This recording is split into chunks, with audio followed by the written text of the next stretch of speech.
Hey, hi, Sue Moore here, and thanks so much for jumping on with me today.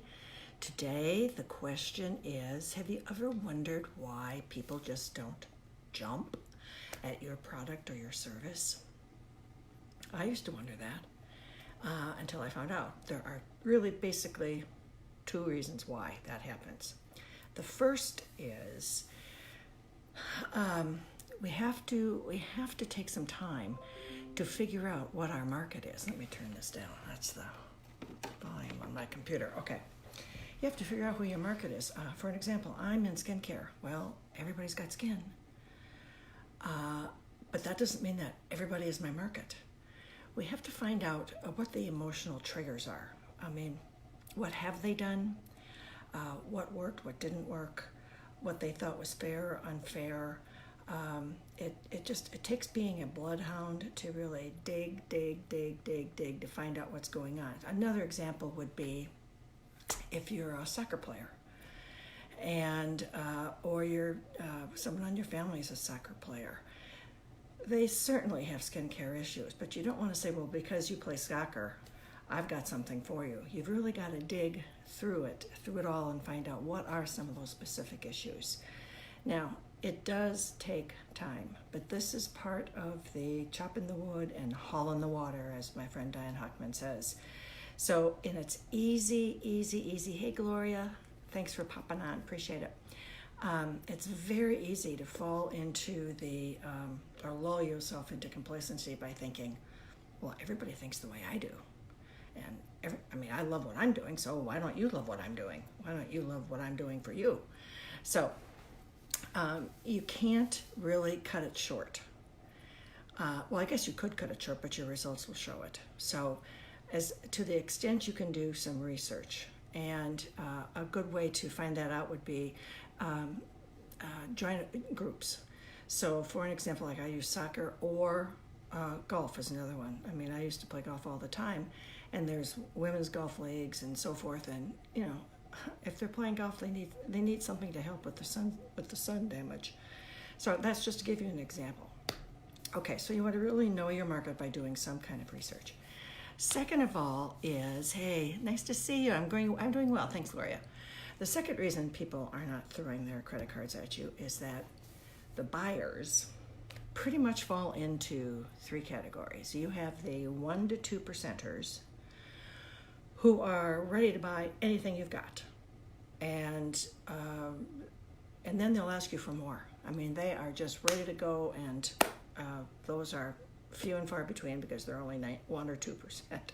On the complete opposite end of the spectrum are the 5 percenters. And the 5 percenters aren't going to buy anything, come hell or high water, even if it was gold coins from heaven. They're not buying anything, so obviously they are not your best prospect. However, that leaves 93%. And those people we call the NMIers, need more information. And those are the people who kind of ring back to what I was saying initially about knowing your market, okay? If you know your market and you have discovered some issues that they're having, they're falling into that 93% category, okay? So let me see here. So I got my notes over here so I can see where I am in space and time. So if you're reaching out to your market, engaging them in conversation, telling them that you understand, or engage in conversation so they know that you understand whatever their issue is, okay? And it's not like you go up to them and say, here's my cream, put it on, everything will be fine. You want to ask questions about what have you used? What was the result? What did you like about it? What didn't you like about it? And so forth. So you really want to get to know them just a little bit, but what you're doing is you are playing to the emotional side of them. You want them to get to the point where emotionally they want what you've got, okay? And once they make that decision that you've got what they want, then they will logically rationalize how they're going to get it, okay?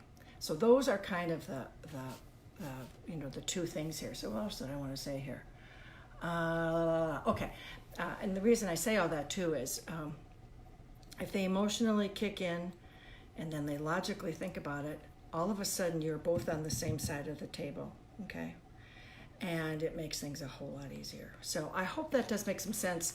To recap, I would say make sure you know who your market is, and even though the market is, like mine is in skincare, I mean, it's a huge market, and there are a lot of players in it, but there are always segments and pieces that you can, niches, if you will, that you can, kind of do some research on and find some niches for you, okay? And then make sure that you engage with them on an emotional level. I was just listening to a podcast this morning, and they talk about the emotional level is really the inner child in us, and so if we can really tap into that, we're going to be in great shape. So that's it for today. I hope you did get some value. If you did, please like and share. On a completely different note, ta-da! If you're wondering, I have a question for you. I shouldn't say if you're wondering. My question for you is, are you making your skin angry? If you are, I have got a little PDF right here. Da-da-da-da.